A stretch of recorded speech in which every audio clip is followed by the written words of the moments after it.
India circle the figure. Sri Lanka premier লিগে 2024 সালে প্রথমবারের মতো সুপার ওভারে দেখা পেল ম্যাচ টাই হয়ে যাওয়ার কারণে। আইপিএলে মুস্তাফিজকে যে কাজটি করেনি শ্রীলঙ্কার প্রিমিয়ার লিগে সেই কাজটি করে দেখিয়েছে। শ্রীলঙ্কার প্রিমিয়ার লিগে ডাবল সিক্সার্সের হয়ে মুস্তাফিজুর রহমান এবং তৌহিদ হৃদয় খেলছেন। তৌহিদ হৃদয় প্রথম দুইটি ম্যাচ খেলতে পেরেছিলেন, পরবর্তীতে তাকে আর কন্ডিশনের কারণে আর খেলানো হয়নি। আর ডাম্বোলা সিক্সার্সে মোহাম্মদ নবী 2 ম্যাচ বসিয়ে রেখেছেন মুস্তাফিজুর রহমানকে। গ্লেন মার্বেলাস প্রথমেই ব্যাট করে 148 রান করে 9 উইকেটের বিনিময়ে। ডাম্বোলা সিক্সার্স 149 রানের লক্ষ্যে খেলতে নেমে দুর্দান্তই করতেছিল।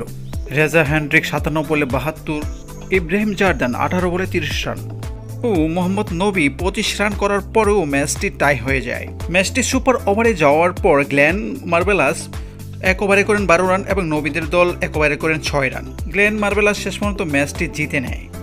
পরবর্তী ম্যাচ তাসকিনের দল কলম্বো স্ট্রাইকার্স। কন্ডিশন বিবেচনা করে তাসকিন আহমেদকে আজকে খেলানো হয়নি।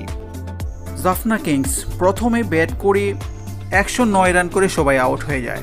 তাসকিনের দল দুর্দান্ত বোলিংয়ের কারণে কম রানে আটকাতে পেরেছে। জাফনা কিংসের 110 রানের টার্গেটে কলম্বো টাইগার্স দুর্দান্ত ব্যাটিং করেছে। রহমতুল্লাহ গুরবাজ 33 বলে 57, মোহাম্মদ ওয়াসিম 18 বলে 35 রান করেন। 9 ওভার 5 বল খেলে 1 উইকেটের বিনিময়ে 9 উইকেটে বিশাল ব্যবধানে জয় তুলে নেয় কলম্বো স্ট্রাইকার্স।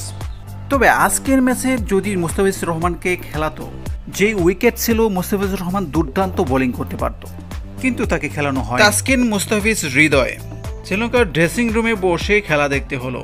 ক্রিকেটীয় সব ধরনের খবর পেতে চ্যানেলটিকে সাবস্ক্রাইব করুন। আল্লাহ হাফেজ।